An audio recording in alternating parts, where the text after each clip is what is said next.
Good morning. आज dilution का effect पढ़ने वाले हैं। ये डायल्यूशन का इफेक्ट तभी क्लियर होगा जब इससे पहले जितना भी टर्म वहाँ पे कंडक्टिव थर्ड पार्ट जहाँ स्टार्ट किए थे वो क्लियर होगा। तो मतलब कंडक्टेंस, कंडक्टिविटी, रेजिस्टेंस, रेजिस्टिविटी वाला पार्ट क्लियर होगा। मोलर कंडक्टेंस, मोलर कंडक्टिविटी, ये सब पार्ट अगर पिछले वाला क्लियर होगा तो ये वाला पार्ट क्लियर रहेगा।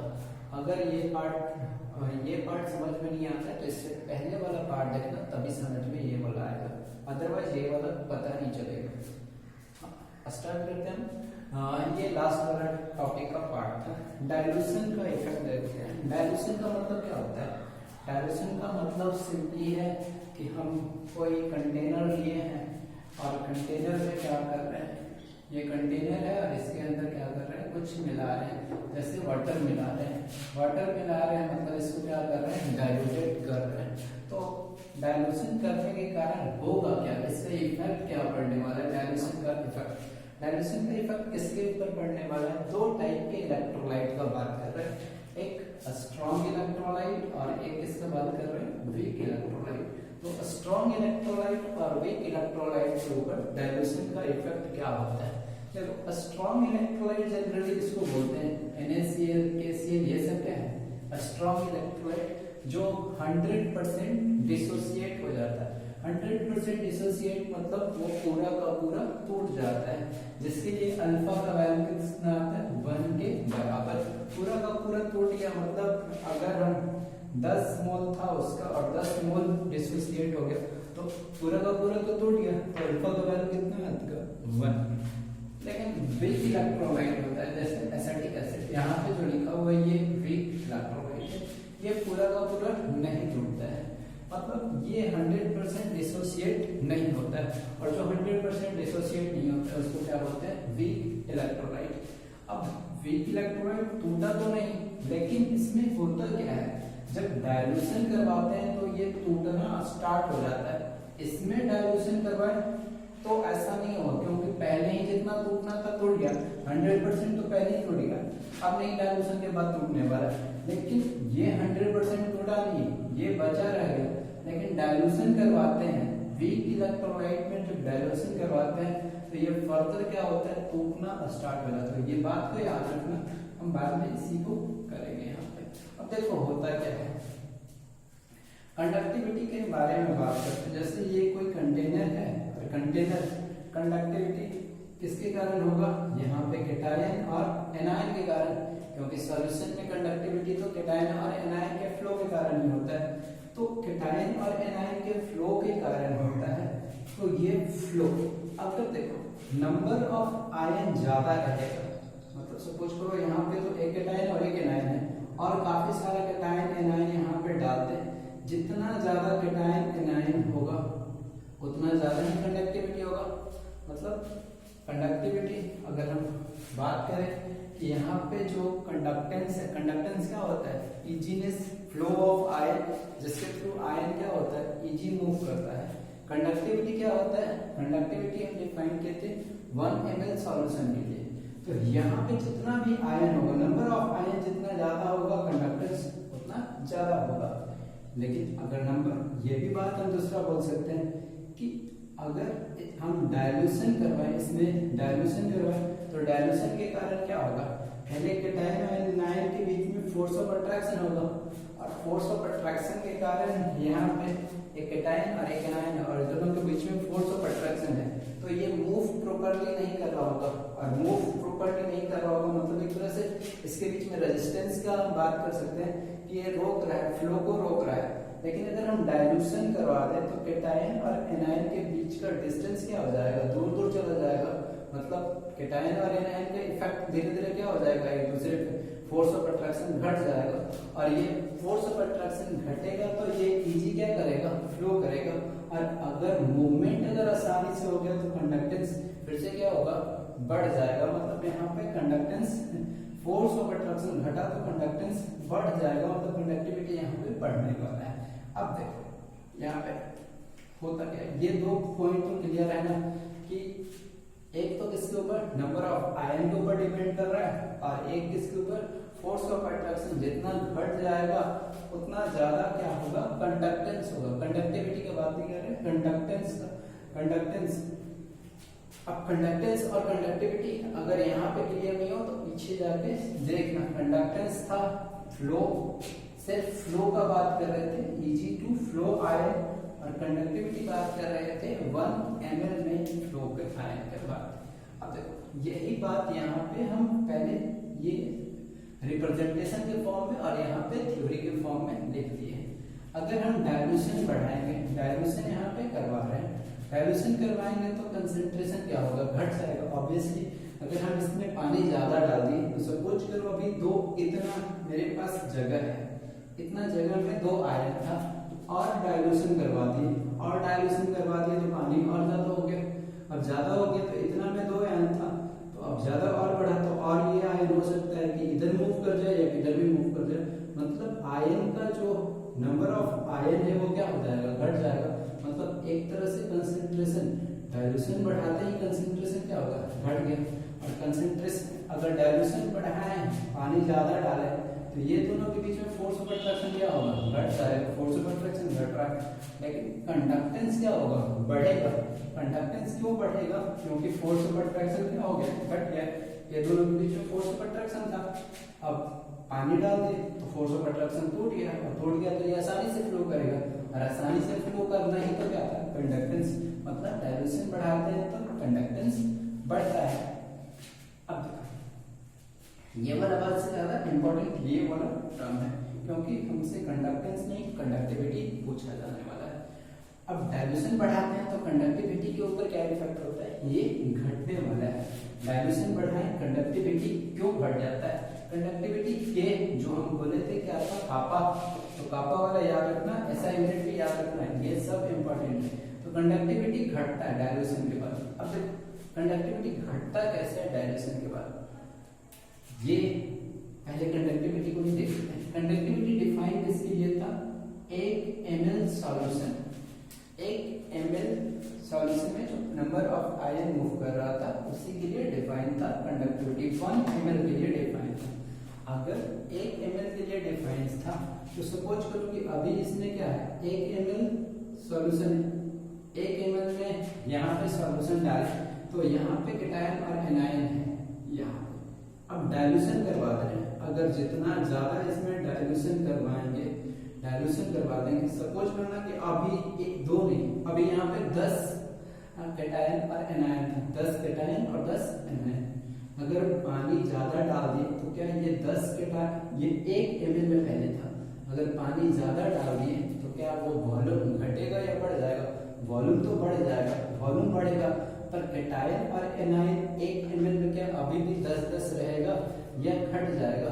अब कैटायन एनायन क्या हो जाएगा, घट जाएगा, क्योंकि पानी के आते ही क्या हो गया होगा, ये दूर दूर चला गया होगा।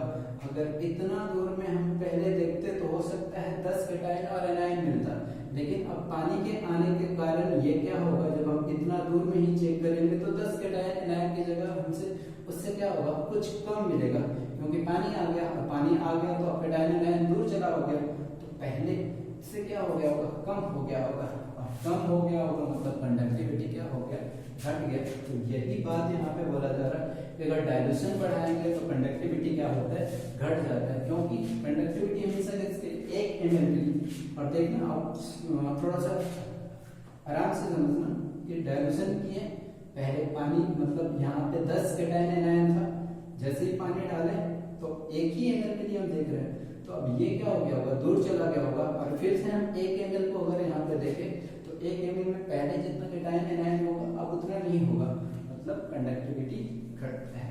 और कंडक्टिविटी तो किसके ऊपर डिपेंड करता है, नंबर ऑफ आयन, वही मतलब नंबर ऑफ आयन तो क्या हो गया होगा, पहले के कंपेयर में घट गया होगा, घट गया होगा मतलब।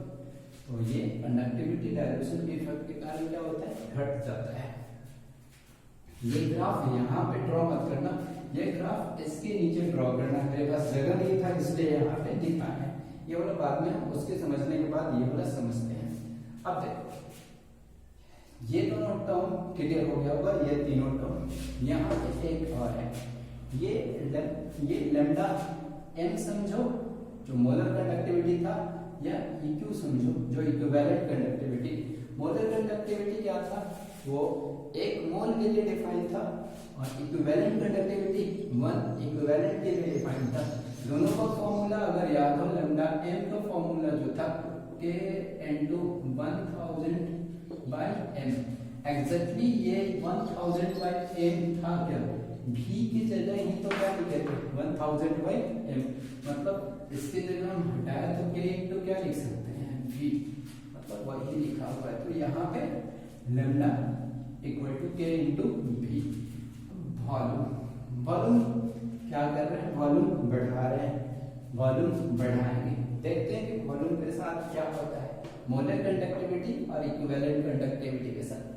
अगर हम वॉल्यूम बढ़ाएंगे, वॉल्यूम बढ़ाएंगे मतलब K क्या होगा, वॉल्यूम बढ़ा रहे हैं मतलब डाइल्यूशन करवा रहे हैं, और डाइल्यूशन करवा रहे हैं तो K का वैल्यू क्या होता है, घटता है। ये नीचे ही दिखा दिए थे।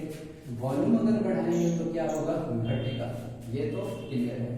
अगर वॉल्यूम बढ़ रहा है और ये घट रहा है तो ये वाला फैक्टर क्या होगा, कोई इफेक्ट ज्यादा नहीं पड़ना चाहिए, क्योंकि एक बढ़ रहा है, एक बढ़ रहा है और एक घट रहा है, तो इसलिए ओवरऑल इफेक्ट न्यूट्रल होना चाहिए, कुछ ज्यादा इफेक्ट नहीं आना चाहिए। पर ऐसा नहीं होता है। जब एक्सपेरिमेंटली ऑब्जर्व किया गया तो देखा गया कि K वाला जो ये कंडक्टिविटी वाला फैक्टर है वो उतना इफेक्ट नहीं करता है किसके रिस्पेक्ट में, वॉल्यूम वाला। मतलब ये रैपिडली चेंज होता है पर इसमें बहुत कम चेंज आता है। मतलब ये वाले फैक्टर को हम नेग्लिजिबल कर सकते हैं। अगर ये फैक्टर को नेग्लिजिबल कर दे तो ये लैम्डा m और लैम्डा EQ, मतलब मोलर कंडक्टिविटी और इक्विवेलेंट कंडक्टिविटी, वो डायरेक्टली प्रोपोर्शनल किसके ऊपर हो गया, वॉल्यूम में। और अगर अब वॉल्यूम बढ़ रहा है तो ये वाला तो हमसे कोई काम है ही नहीं, क्योंकि वॉल्यूम बढ़ रहा है तो इसका अभी कोई मतलब नहीं है, क्योंकि इस फैक्टर को हम नेग्लिजिबल मान चुके हैं, क्योंकि एक्सपेरिमेंटली ये ऑब्जर्व हुआ है। तो अगर वॉल्यूम बढ़ रहा है तो ये वाला फैक्टर भी क्या होगा, बढ़ेगा। तो चाहे इलेक्ट्रोलाइट कैसा भी हो, स्ट्रॉन्ग इलेक्ट्रोलाइट हो या वीक इलेक्ट्रोलाइट हो, कैसा भी इलेक्ट्रोलाइट हो, अगर वॉल्यूम बढ़ेगा तो मोलर कंडक्टिविटी और इक्विवेलेंट कंडक्टिविटी में क्या होगा, चेंज आएगा, और वो क्या होगा, इंक्रीज करेगा। और यही सब बात को वापस थ्योरी के फॉर्म में यहाँ पे लिखा हुआ है, एक बार पढ़ देते हैं ताकि लिख लेना। पहले वाले में लिखा हुआ है upon dilution the value of conductivity decreases. जो बोल रहे थे डाइल्यूशन के बाद वैल्यू ऑफ कंडक्टिविटी क्या होगा, decreases for both strong and weak electrolyte. किसी भी टाइप के इलेक्ट्रोलाइट हो उसके लिए होगा। As for strong and weak electrolyte, as the number of ion per unit volume decreases upon dilution।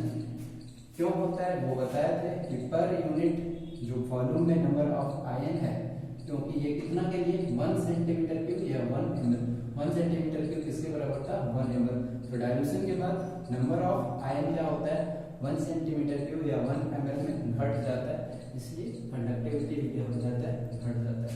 दूसरा लिखा हुआ है upon dilution the value of lambda m and lambda EQ increases for both a strong and weak electrolyte। Experimentally it is observed that the value of increment factor is the volume of increment factor is greater as compared to K decrement factor। वही बात है, ये वाला factor ज्यादा increment होता है और ये वाला फैक्टर में इंक्रीमेंट कम होता है, तो ये वाला फैक्टर नेग्लिजिबल है और इसलिए लैम्डा m और लैम्डा EQ क्या होता है, बढ़ता है। वॉल्यूम बढ़ता है तो EQ बढ़ता है। अब ये बात हो गया। अब कौन सा वाला देखते हैं, ये वाला डाइल्यूशन का इफेक्ट किसके ऊपर, दो टाइप के इलेक्ट्रोलाइट बात किए थे, एक स्ट्रॉन्ग और एक वीक। तो स्ट्रॉन्ग इलेक्ट्रोलाइट 100% डिसोसिएट, 100% डिसोसिएट मतलब जितना टूटना था सबके सब टूट गया, अब नहीं टूटेगा। अब अगर हम इसमें फिर से डाइल्यूशन भी करवाएं तब भी नहीं टूटने वाला है, मतलब जितना केटायन और एनायन था उतना ही रहेगा, अब उससे ज्यादा बढ़ने वाला नहीं है। और अल्फा का वैल्यू किसके बराबर, 1 के बराबर हो जाता है। पर हम जब डाइल्यूशन किसका करवाते हैं, वीक इलेक्ट्रोलाइट, जब वीक इलेक्ट्रोलाइट का डाइल्यूशन करवाते हैं तो अल्फा ये डिग्री ऑफ डिसोसिएशन बोलते हैं। जब एक और चैप्टर आएगा केमिकल काइनेटिक्स, उसमें हम अल्फा को काफी फाइंड करना स्टार्ट करेंगे, वहां पर रेट ऑफ रिएक्शन वगैरह का बात करेंगे, तो वहां पे ये वाला टर्म अल्फा बहुत बार आते रहेगा। या इससे बाद जो चैप्टर पढ़ने वाला है सॉल्यूशन, वहां भी इसका काफी ज्यादा यूज है। अल्फा मतलब होता है डिग्री ऑफ डिसोसिएशन, वो कितना टूट रहा है। अब देखो वीक इलेक्ट्रोलाइट के लिए अल्फा लेवल जो होता है वो लेस देन 1 होता है। अब कोई एक वीक इलेक्ट्रोलाइट ले लिए, अब ये टूटता कैसे है, सबको पता है माइनस और H प्लस में टूट जाता है। शुरू में टाइम 0 पे जब ये रिएक्शन स्टार्ट नहीं हुआ होगा, तब सिर्फ जो कंसंट्रेशन होगा वो किसका होगा, इसका होगा, और वो कितना मान ले रहे हैं, C मान रहे हैं। उस वक्त ये नहीं बना होगा और ये भी नहीं बना होगा, T इक्वल टू 0 पे, तो ये C और ये 0 और ये 0। किसी टाइम T पे या T इक्विलिब्रियम लिख लो, किसी टाइम T पे या T इक्विलिब्रियम पे क्या हुआ होगा, ये टूटना स्टार्ट हो गया होगा। टूटना स्टार्ट हो गया होगा तो ये C में से कितना टूट गया, C अल्फा टूट गया। अल्फा जो टूटता है डिग्री ऑफ डिसोसिएशन, तो C में से C अल्फा टूट गया, तो C माइनस C अल्फा। अब C अल्फा ये टूटा तो ये इतना ही C अल्फा क्या होगा, बना होगा, तो ये C अल्फा और ये C अल्फा।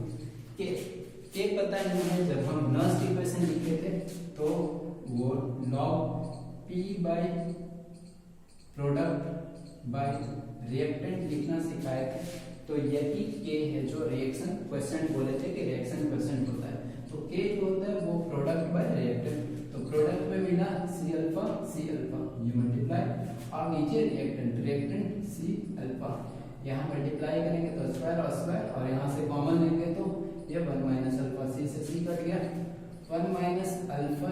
ये जो फैक्टर है ये किसके बराबर है, लगभग 1 के बराबर है, क्योंकि k जो होता है वो कम होता है, यहाँ पर रिएक्शन कोएफिशिएंट कम होता है, और कम होता है तो ये 1 के बराबर है। तो इसको 1 मान ले तो ये क्या हो जाएगा, k equal to C alpha, और अल्फा का वैल्यू अगर डाले तो ये क्या हो जाएगा, ये इस साइड जाएगा, तो ये k बाई C, और ये स्क्वायर हटेगा तो इसके ऊपर अंडर रूट, तो k बाई C।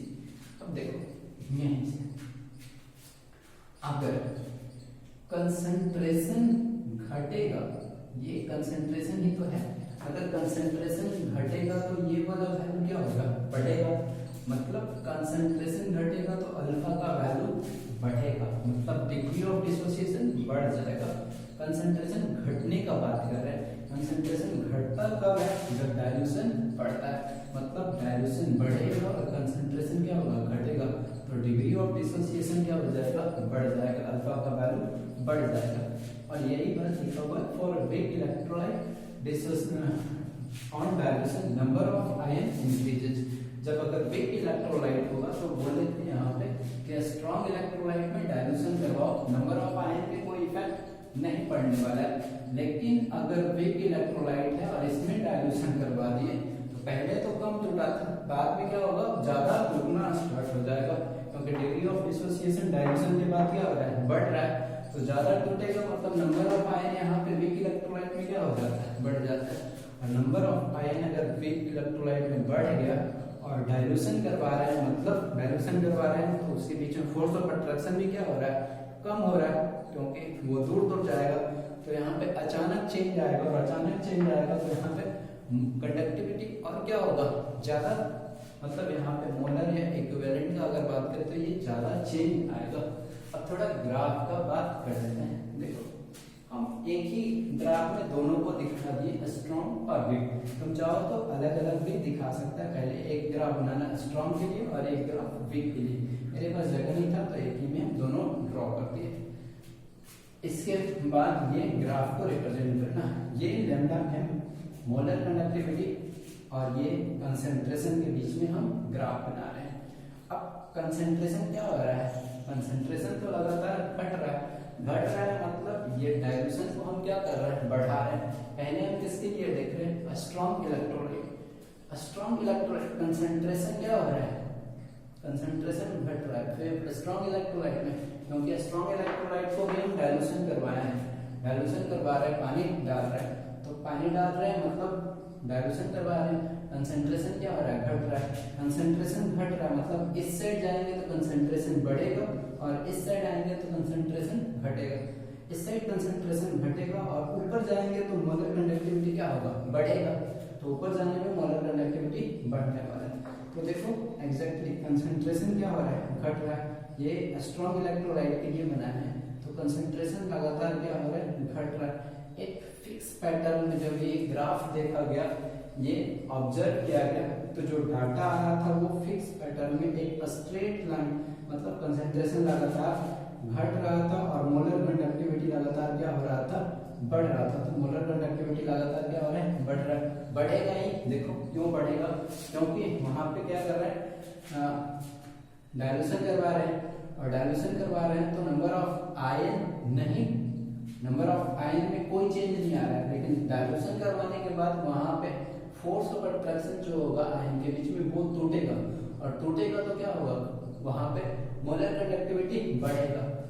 वॉल्यूम बढ़ाने के बाद यही वाला बात है, वॉल्यूम बढ़ा है, लैम्डा एम का वैल्यू क्या होगा, बढ़ेगा।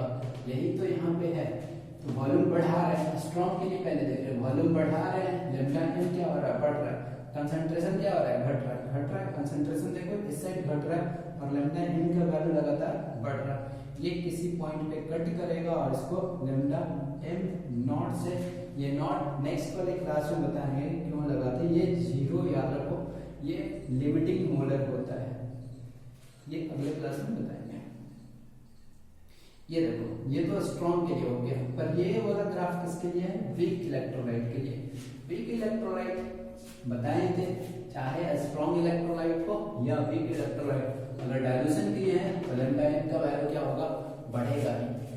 वीक इलेक्ट्रोलाइट वाले केस में हो क्या रहा है, नंबर ऑफ आयन भी बढ़ रहा है, जितना टूटना था पहले उतना टूट गया, अब पानी डाले तो और टूटना स्टार्ट हो गया, मतलब नंबर ऑफ आयन भी बढ़ रहा है। नंबर ऑफ आयन बढ़ रहा है, पानी भी डाल रहे हैं, मतलब फोर्स ऑफ अट्रैक्शन भी क्या हो रहा है, घट रहा है। मतलब यहाँ पे एक ही फैक्टर था, सिर्फ फोर्स ऑफ अट्रैक्शन क्या हो रहा था, घट रहा था, जिससे मोलर कंडक्टिविटी बढ़ रहा था। यहाँ तो फोर्स ऑफ अट्रैक्शन भी घट रहा है और नंबर ऑफ आयन भी बढ़ रहा है, मतलब यहाँ पे दो फैक्टर काम कर रहा है। इसी कारण ये क्या होता है, ये ग्राफ एक रेक्टेंगुलर हाइपरबोला टाइप का आता है। कंसंट्रेशन धीरे धीरे कम हो रहा है, लेकिन नंबर ऑफ आयन और फोर्स ऑफ अट्रैक्शन घटने के कारण ये मोलर कंडक्टिविटी रैपिडली चेंज होते जाता है, मतलब ये बढ़ते जाता है। और ये कट नहीं कर रहा है, ये एक तरह से ऐसे बढ़ते जाता है। तो जब कट कर जाएगा तो लिमिटिंग मोलर कंडक्टिविटी, यहाँ पे ये जो मोलर कंडक्टिविटी जो यहाँ पे लिमिटिंग आया है, लिमिटिंग बाद में करेंगे लोग, मोलर कंडक्टिविटी जो आ रहा है यहाँ पे हम फाइंड कर सकते हैं।